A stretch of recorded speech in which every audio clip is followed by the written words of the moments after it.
Fala galera, você está ouvindo a Ciência em Campo, o podcast onde o futebol e a física jogam no mesmo time. Você já parou para pensar que sem o atrito o futebol simplesmente não existiria? Pois é, o atrito é uma força de resistência que aparece sempre que duas superfícies entram em contato. Ele tenta impedir o movimento. É como se o chão dissesse: "Ei bola, não vai tão rápido assim." Sem o atrito, seria impossível andar, correr ou até chutar uma bola, porque nada teria apoio. Imagine um jogo onde todo mundo escorrega o tempo inteiro. Seria impossível. Quando olhamos uma superfície, ela parece lisinha, né? Mas se a gente usasse um microscópio, veria que ela é cheia de pequenas irregularidades. Quando duas superfícies se encostam, essas irregularidades se prendem uma nas outras. E daí que vem o atrito. Essa força resiste ao movimento. Agora vamos falar sobre os tipos de atritos, até porque não existe só um. Atrito estático atua antes do movimento começar. É o que impede a bola parada de sair rolando sozinha. Atrito cinético ou dinâmico surge quando o objeto já está se movendo. A bola rolando no campo vai perdendo velocidade por causa do atrito com o gramado e o ar. Atrito de rolamento é o que acontece com o objeto que rola, como a bola. Ele é menor, por isso a bola pode rolar longe antes de parar. E o atrito do ar, ou resistência do ar. Ele aparece quando algo se move pelo ar e no futebol afeta os chutes longos e com efeito. Olha só como o atrito está em tudo dentro de campo. Entre a chuteira e o solo, ele impede o jogador de escorregar. Entre a bola e o gramado, ele faz ela parar depois de um tempo. Entre a bola e o ar, ela muda a trajetória dos chutes. E até nas luvas do goleiro, o atrito ajuda a segurar firme a bola. Mas o atrito depende de algumas coisinhas, viu? Primeiro, o tipo de superfície. Um gramado seco tem mais atrito. Já o molhado, a bola escorrega. Depois, o peso. Quanto mais pesado o objeto, mais atrito ele gera. E por fim, a textura. Superfícies ásperas que têm mais atrito e lisas têm menos atritos. O atrito é uma das forças mais importantes da física. É ele que permite controlar o movimento. No futebol, o atrito é indispensável. Sem ele, não teria corrida, nem chute, nem defesa. Resumindo, sem atrito, não teria como jogar. E agora vocês irão ficar com meus convidados, que irão falar sobre impulso e força. Hoje vim falar sobre o impulso no futebol. O impulso é um conceito muito importante da física, especialmente dentro da área dinâmica, que estuda as forças e o movimento dos corpos. Ele está presente em diversas situações do nosso dia a dia, e no futebol aparece praticamente em todos os lances, desde um simples passe até um chute forte em direção ao gol. O conceito do impulso. O impulso de uma força representada é feito de uma força aplicada durante um certo intervalo de tempo. Em termos simples, o impulso mostra o que uma força consegue alterar o movimento de um corpo enquanto atua sobre ele. O impulso está diretamente ligado à quantidade de movimentos, também chamada de momento linear, que depende da massa e da velocidade de um corpo. Quando aplicamos uma força que altera a velocidade do corpo e, portanto, altera sua quantidade de movimento, a relação entre o impulso e a variação da quantidade de movimento, isso significa que o impulso é a variação da velocidade ou do movimento causada pela força. No futebol, o impulso é fundamental. Ele aparece em várias jogadas e é o que explica por que a bola se move tão rápido após um chute. Primeiro, chute na bola. Quando o jogador chuta a bola, seu pé exerce uma força muito grande, mas por um muito por um tempo muito curto, menos de 0,1 segundo. Mesmo assim, essa força intensa em um pouco tempo é suficiente para gerar um grande impulso que faz a bola sair em alta velocidade. O passe-domínio em passes curtos. O jogador aplica uma força menor e por menos tempo, gerando um impulso pequeno que faz a bola se mover devagar. Já ao dominar a bola, o jogador faz o contrário. Ele aplica uma força contrária à do movimento por um curto tempo, para reduzir o impulso e parar a bola. Terceiro, cabeceio. O impulso também está presente no momento do cabeceio. A cabeça aplica uma força sobre a bola por um pequeno intervalo de tempo, mudando a velocidade e direção. Quarto, defesa do goleiro. Quando o goleiro defende um chute, ele precisa diminuir o impulso da bola. Ao mover as mãos para trás, as mãos para trás no momento do contato.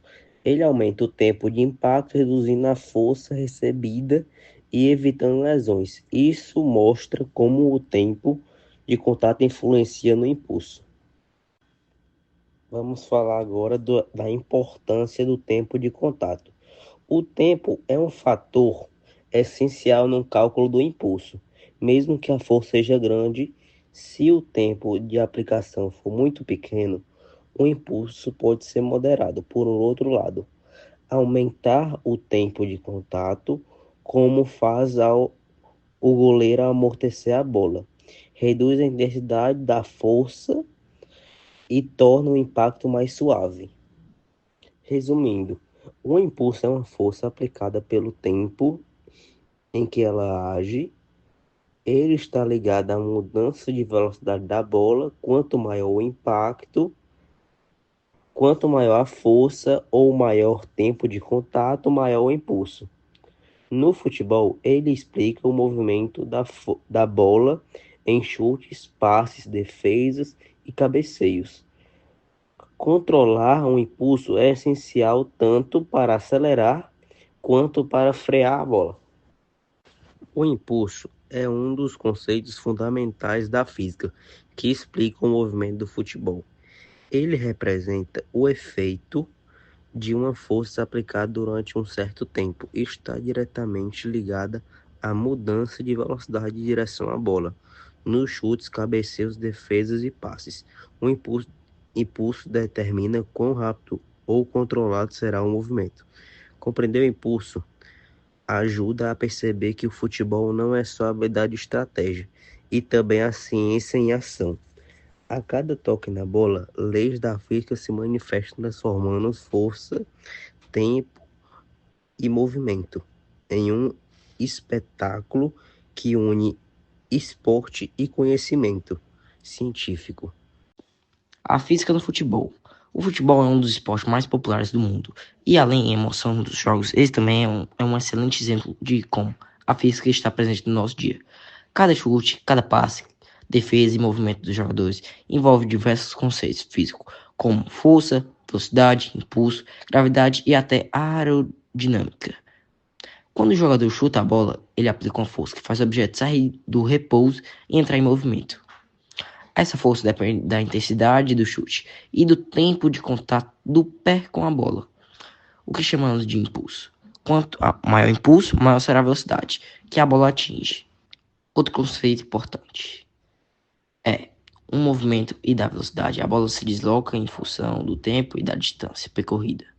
Podemos calcular sua velocidade dividindo a distância pelo tempo. Quando um jogador corre em direção ao gol, faz um passo longo, ele está aplicando na prática as leis do movimento estudadas na física. Também a influência da gravidade, que faz a bola descrever uma trajetória curva, conhecida como movimento parabólico. Quando a bola é chutada para alto, ela sobe, desacelera, atinge o ponto máximo e depois começa a cair devido à ação da força da gravidade, até tocar o solo novamente. Além disso, quando um jogador chuta a bola, efeito, ele gira em torno de si, ela mesmo no ar. Ela mesmo e o ar criam uma diferença de pressão. É o princípio. de Bernoulli. Essa é a diferença que faz a bola mudar de direção, criando aquele famoso chute com curva que engana o goleiro, como no efeito folha seca. Dessa forma, percebemos que futebol é muito mais do que técnica e habilidade. Ele é uma verdade. Laboratório de Física e Movimento, mostrando como as leis que estudamos em sala de prática aplicam na prática. A física está presente a cada jogada, ajudando a explicar força dos chutes, o efeito das bolas e o desempenho dos jogadores dentro de campo. Além dos conceitos já citados, outros princípios da física também influenciam diretamente o desempenho dentro do campo. Um deles é o atrito que ocorre entre as chuteiras e os gramados, e também entre a bola e o solo. O atrito é essencial para o controle dos movimentos, ele impede que o jogador escorregue e permite que ele mude de direção rapidamente. Quando o campo está molhado, o atrito diminui, o que torna o jogo mais difícil, pois a bola passa a deslizar com mais facilidade. Outro fator importante é a resistência do ar, que age sobre a bola quando ela está em movimento. Essa força se opõe ao deslocamento e faz com que a bola perca velocidade ao longo do trajeto. E por isso que um chute mais forte precisa vencer a resistência do ar para alcançar as grandes distâncias.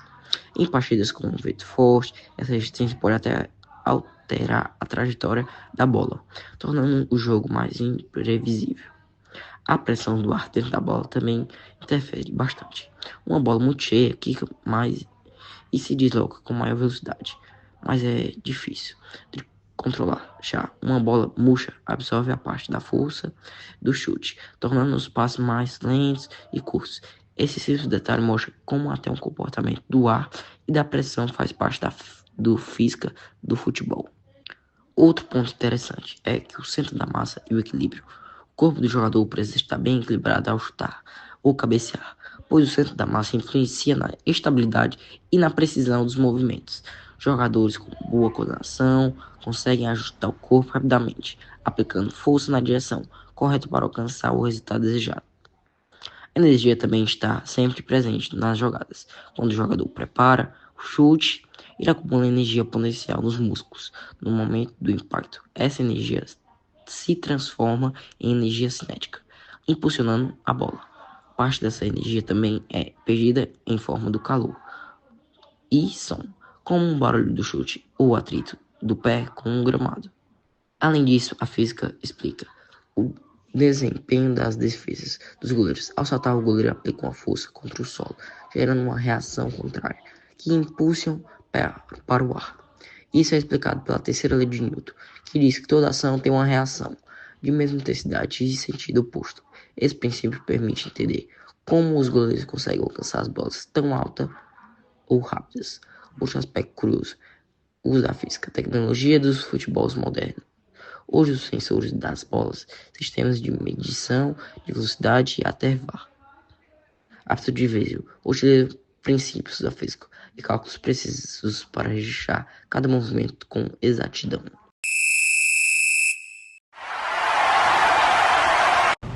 É isso, galera. Esse foi o Ciência em Campo, o podcast que mostra como a física joga junto com o futebol. Até o próximo episódio. E lembre-se, onde tem movimento, tem atrito, impulso e força.